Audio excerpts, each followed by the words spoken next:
Bitcoin and things like it is the equivalent of the red pill. Okay? We are entering a completely world of uncharted water. Have you made any investments in Bitcoin? So, I mean, I own Bitcoin in my hedge fund. I own Bitcoin in my fund. I own Bitcoin in my private account. It is a huge deal. It's a huge, huge, huge deal. Because what you're talking about right now is for the next 3 to 5 years, an unbelievably better store value. It is gold 2.0. I think this is a currency that's really going to work eventually. Well, I think it is working, and there will be other currencies like it that may be even better. But in the meantime, there's a big industry around Bitcoin, and people have made fortunes out of Bitcoin. Bitcoin, there is no Bitcoin company. There is no Bitcoin building. There's not even a Bitcoin server anywhere that you could shut down. It is completely distributed. That's what's unique about Bitcoin. It is, for the first time, a way for the two of us to exchange value online without a third-party intermediary. Until the invention of Bitcoin, for you and me to exchange money online, we had to employ a third party, like PayPal, like Visa, like MasterCard, right? We live in the 21st century. If we want to have a video call to China, we can do that for free.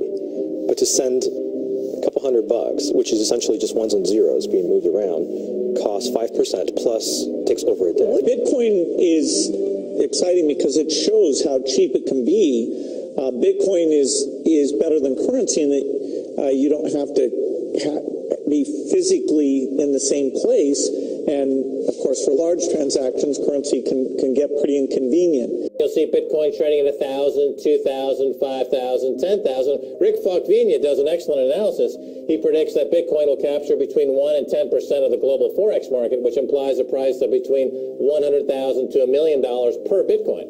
Most of the people who are on the sidelines not buying Bitcoin today will start to buy Bitcoin when it gets over 1,000, and then a greater percentage of people will definitely plow into Bitcoin when it starts to get over 10,000.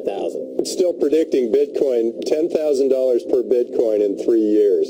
Casares, he is the CEO of Zappo, which is a Bitcoin wallet and Bitcoin vault. I think it's mostly a very positive thing. I think we're going to see ups and downs like with any other emerging technology, but I think Bitcoin is here to stay, and it makes sense that it be taxed and treated like any other. So let's make a bold call here. In 10 years, what do you think Bitcoin will be worth? One Bitcoin? Between $500,000 and $1 million. A lot of people are just seeing the charts and thinking how high it'll go. What I'm doing is counting backwards. I mean, this is a transactional currency, and it is a store of value. As such, it is a product and a service competing on a very tangible market for stores of value and for transactional currencies. So what is the size of that market? Right, and this is important. And how big a market share can Bitcoin realistically take within a foreseeable time frame? When you ask that question, then you come up with a market cap of Bitcoin total, and then you divide that by the number of Bitcoin in circulation by your estimated time, and seeing how Chinese are buying Bitcoin like crazy. I actually had to adjust this number upwards, but then you come up with a number of about $2 to $5 million per Bitcoin. I suggest that everyone go back to buy one Bitcoin. Not too much. Only one is enough. If everyone is worth people just to go back buy one Bitcoin, the Bitcoin value go to the $1 million. When the Bitcoin have $1 million, all around the world will be crazy, and everyone will be the follow, and the other digital currency just to be be grandson of the Bitcoin. So for me, I think for a lot of people, they don't exactly understand why it's Bitcoin. Is Bitcoin the currency of the future, or is it the payment system they're developing? Bingo! It's the payment system. It's the blockchain encryption, and there are interesting things. I think Bitcoin, or the really blockchain encryption that's behind it, has a greater ability to bring more of the world's population out of poverty than anything we've seen. If you're new to Bitcoin, take your time to go out there and Google it and learn about it. It truly is one of the most important inventions in the history of humankind, and certainly the most important invention since the internet. Go out there, make a Bitcoin wallet, get involved, start using it, learn about all the positive ways in which this is going to improve the lives of every single person on the planet. get involved, do it today. It's going to help everybody. Thank you.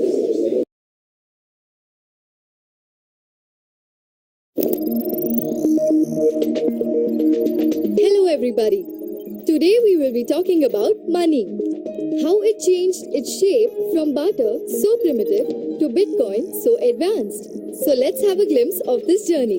Thousands of years ago, people realized a need for money when they wanted to trade goods for one another. Things like grains, cattle, jewelry, precious metals, etc. were hard to transport and had many other problems like being perishable and were not on the same value across the market. Because of these needs, money came into being. Before we proceed to digital currency, let's discuss what is money. Money is basically a token which symbolizes a value without being of that value. We can buy any service or product in exchange of this token. All our lives, this whole world runs on this symbol, money.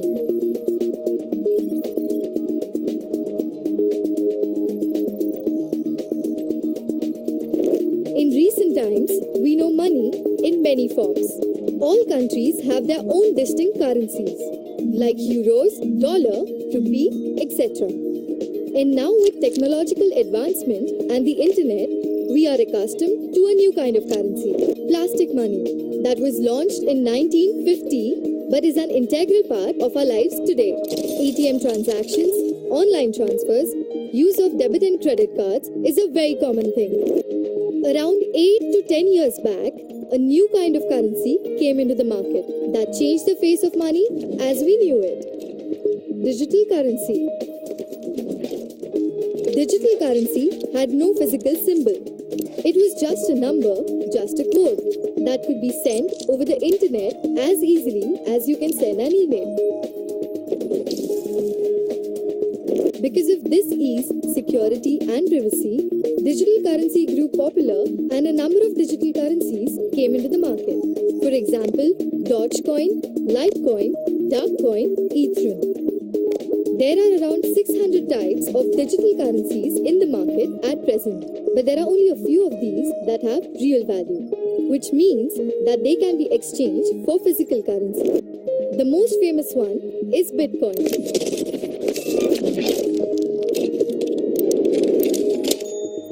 Now you might ask, why so? How is Bitcoin different from these 210 national currencies plus 600 digital currencies? Well, the answer is that all these other currencies are centralized, which means it is run by either a bank or a government or a company. That all your money is regulated by some people in power. Bitcoin, whereas, is decentralized. On January 3rd, 2009, somebody by the alias of Satoshi Nakamoto invented Bitcoin. So nobody knows who this person is, because Bitcoin, instead of being regulated by an institution or individual, is regulated by a set of mathematical algorithms. Moreover, Bitcoins are limited in number. From its invention in 2009 to 2140, only 21 million Bitcoins will be generated. The algorithms have the production of Bitcoins every 4 years.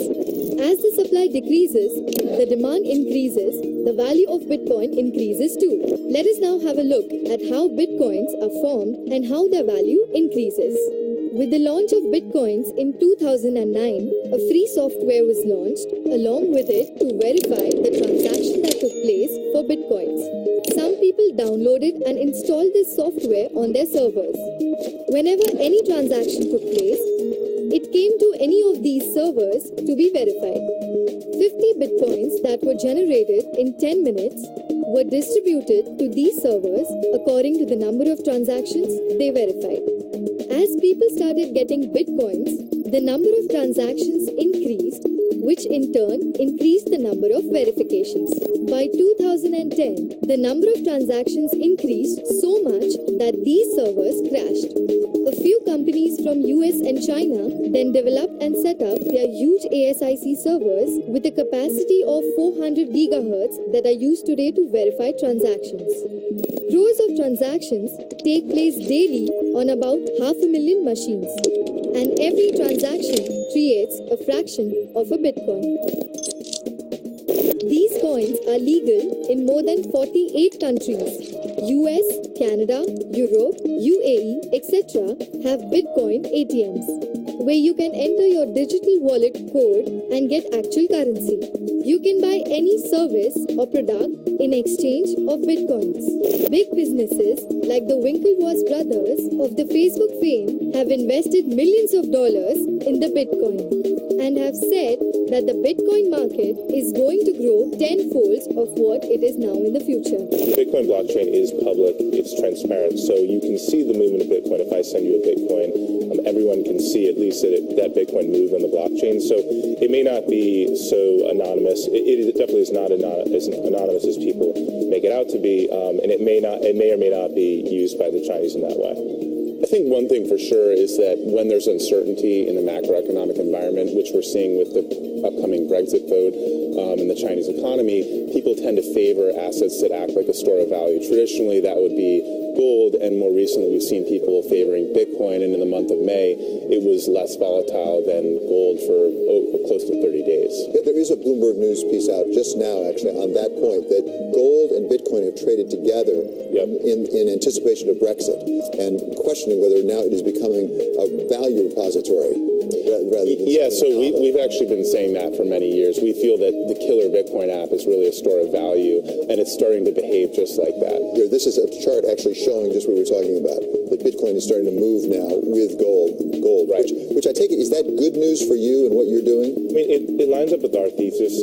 We think Bitcoin is a better gold. It's a gold 2.0. According to the predictions by finance gurus, Bitcoin's value will be highly appreciated by August 2016. That is around approximately $1,000.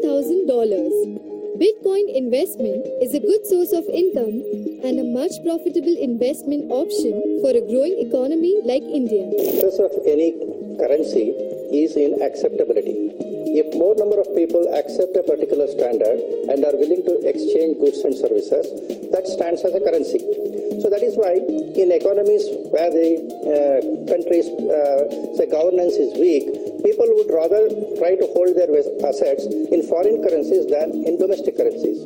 So that is given. That is, the people want a system of exchange of a system which helps them in exchange of services.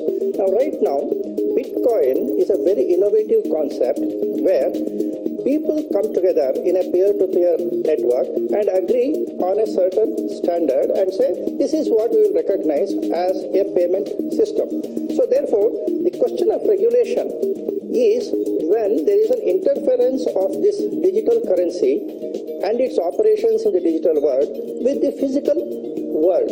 If there is no interaction between the two, I feel there is no need for any regulation at all. Right. So the question which has to be addressed now is Bitcoin a pure digital currency or is it a multi-society currency? Right. Bitcoin per se is an electronic document, and in India we have by law recognized electronic documents. Therefore, I say that Bitcoin as a document has already got legal validity. The clash is whether Bitcoin clashes with the concept of notes issued by the central bank. So we learned how a Bitcoin's mined. What are its benefits and how is it a good investment option? Now let's learn that how we can benefit from it. Mr. Amit Bhardwaj, MD of Gain Bitcoin, is a well-known name in the Indian IT industry. Apart from 11 years of experience in IT companies like Infosys, Boeing, Verizon, etc., he also contributed to the development of the IRCTC e-ticketing app and co-founded HighCard, an e-commerce company. After years of in-depth research on Bitcoin, Mr. Bhardwaj set up the first Bitcoin mining server in India. In 2012, for 30,000 rupees, this 400 GHz server needed three things for smooth running: 24 hours electricity, non-stop high-speed internet, and 15 to 20 degree temperature to cool down the heat produced. Since it wasn't a profitable option to set up these servers in India due to these three factors, Gain Bitcoin tied up with a company in Beijing, China. where electricity and internet is cheap and the temperature is less. In 1.5 years, the company has set up 10,000 servers in China, and they plan to set up 3 lakh servers in the next 1.5 years with public investment. And I simply remove the telephone jack and plug it into this box here, the modem. I then take another wire from the modem and plug it in where the telephone was. I can then switch on the modem. It's now telling me to phone up the main Pressel computer. It's a very simple connection to make. Extremely simple. I'm now waiting for the computer to answer me. And things are starting to happen. Things are starting to happen. Why did you buy a computer? Well, I was very interested in the new technology and didn't want to be left behind. I don't think it's only for the youngsters at school now. I think us older ones will have to learn a lot about it. What is Internet anyway? Internet is that massive computer network, the one that's becoming really big now. What do you mean? That's big? How does one? What do you write to it like mail? No, a lot of people use it and communicate with. I guess they can communicate with NBC writers and producers. Allison, can you explain what Internet is? The world is in financial disarray. Currencies failing, economies in wild flux, jobs being lost. But what if you could build an entirely new economy, one specifically designed for the digital realm? Well, that is the dream behind Bitcoin. Bitcoin, for those of you who don't know, is an electronic online currency that was created in 2009. It was made by someone who did it under the pseudonym Satoshi Nakamoto. Like any economy, you don't want too much too fast, because then the value of your currency drops, or so slow that your economy grounds to a halt. It's designed to be a self-stabilizing economy. Whether it actually is that way, though, well, that is a little bit more complicated. Because some people have said, hey, Bitcoin is the answer to those problems. Are you a believer? Well, Bitcoin is exciting because it shows how cheap it can be. Bitcoin is better than currency in that you don't have to be physically in the same place. And, of course, for large transactions, currency can get pretty inconvenient. And what is Bitcoin? Bitcoin is a currency on the internet. I sent 100 euros worth of Bitcoin from here in Tokyo directly to you guys through this camera, through the network, through the TV, right into your home. If I had tried to do that, send you the money with a traditional bank, it would have taken several days and probably cost 30 euros. I just did it right now with Bitcoin instantly, basically for free, and didn't have to ask anybody for permission. I didn't need a bank, I didn't need a government, I didn't need anybody. I just needed myself and you and our smartphones to do it. That's the power of Bitcoin. Wall Street is fraud, America is fraud, the world is fraud, banks are fraud, central banks are fraud. We live in an era of fraud. It's all based on fraud, and they get a percentage of the fraud. That's the business model. To suggest that there is any moral or ethical aspect to anything that's going on now is to be completely naive about the fact that we live in an era dominated by financial terrorists, jihadis of banking. They're here to kill you and themselves. They believe in an ideology, not the Quran, but Adam Smith, that they completely misread and interpret as something to justify their blowing themselves up. Janet Yellen's a terrorist. Mario Draghi's a terrorist. The Central Bank of Japan is a terrorist. These are the real terrorists.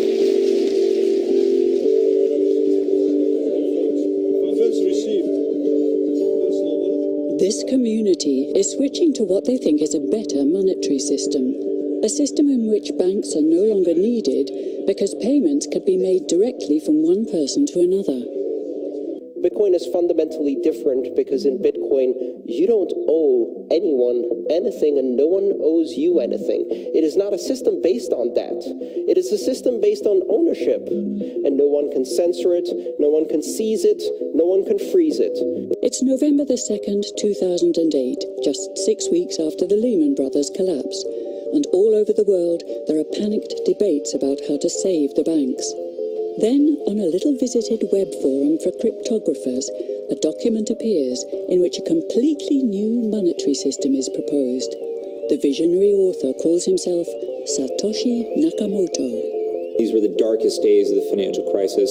So that to me suggests a very clever mind that saw an opportunity, the perfect opportunity to introduce a new radical technology and a new radical approach to money and finance at just the right moment when people would be very open to making this big shift that's required to adopt a new currency. What's exciting for me is like a global economy. Right now we say we have a global economy, but I can't take $1 and give it to you in the Netherlands and then you know what to do with it, right? You would have to go and change it to your native currency.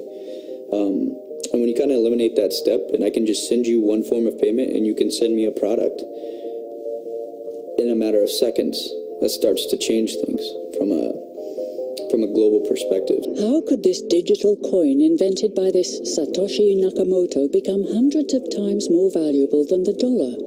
And why do enthusiasts like Roger Fear want the world to switch to bitcoins? I'm giving every single person here 1,000 yen worth of bitcoins, which is like $8 and something cents. Back in the early days, you know, I'd get phone calls from my buddies. Oh, hey man, I lost 10,000 bitcoins because my computer blew up, right? Back then, one bitcoin was less than a penny, right? So nobody cared. They lost $10. They don't care, right? And now 10,000 bitcoins, that's $5 million. That's a big deal, right? Bitcoin is a decentralized electronic cash system that uses peer-to-peer networking along with digital signatures and cryptographics to generate currency. Now, with traditional money, think dollars, the euro, pesos, you've got a central bank, like the Federal Reserve. They issue the currency and they print more or less cash as needed, but not with Bitcoin. It looked very different to me. I mean, as soon as I heard the word decentralized and the fact there was a network powering this currency rather than a central issuer, that immediately captured my interest as something quite different based on what little I knew about alternative currencies at that time. The government couldn't come in and shut down a server and end Bitcoin. It would have to shut down the entire internet or turn off the electricity grid to stop Bitcoin. And so that was really attractive. So gold is kind of hard to divide. Bitcoin divides down to 8 decimal points instantly, super easily. Gold is really, really difficult to transport. If I want to transport gold from here to Moscow, it'll cost a bunch of money to do that, and it's dangerous, and you have to have armed guards and who knows what. With Bitcoin, I can send Bitcoin from here to Moscow or to Holland instantly, just like that, basically for free. I don't have to pay for a bunch of armed guards. It just happens almost like magic. If you ever ask somebody why they think gold's valuable, they can't ever really tell you. They always give these like weird stories around, oh, it's like a precious metal, isn't it? It's pretty. While we think it has all this intrinsic value of gold has been largely constructed in people's heads, often by actually like association with power, association with religious figures. Bitcoin has potential for similar types of construction. Inventor Satoshi Nakamoto has completely relinquished his control of Bitcoin. But he does own 1/20th of all Bitcoins himself.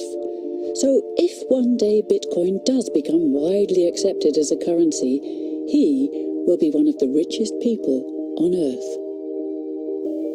Satoshi invented one of the most important inventions in the entire history of humankind that's going to improve the lives of everybody on the planet for the better. If he had half of all the Bitcoins, he would still deserve it. A lot of people have asked me who Satoshi is since I got in so early. I think I've got a pretty good idea, but I like to keep that one close to my chest. So. Why? I mean, tell me. Because I'm not 100% certain. And the reality is it doesn't really matter, right? It doesn't matter who Satoshi is. Why did he disappear, you think? He undermined the ability of every single government on the entire planet to control the money supply. And that's how every single government in the world is controlling their citizens and their economies today. And he just basically, knocked their feet right out from under them with the invention of Bitcoin.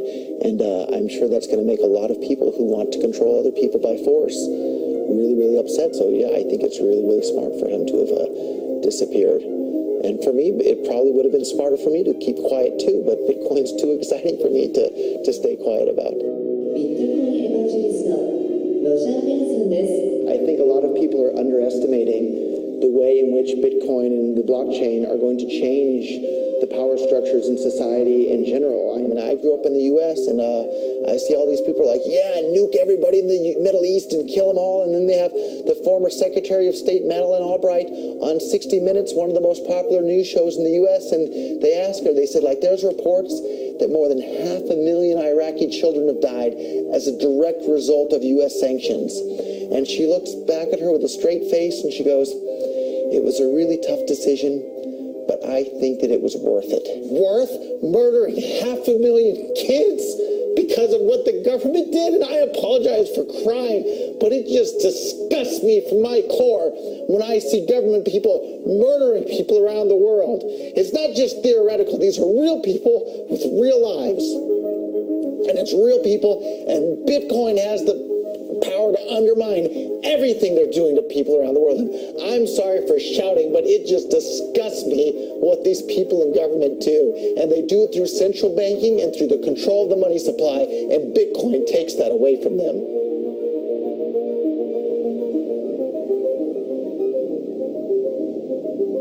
You can buy Bitcoin at the Shell station. Check it out. $0 to $2,000. Put your phone number in here. Put the code in. Scan it. Got my reader. Oh, I got to put the cash in. Good. Got $2. Hit finish. Oh. $2 in Bitcoin. Just like that. From this machine. I just turned cash into digital currency.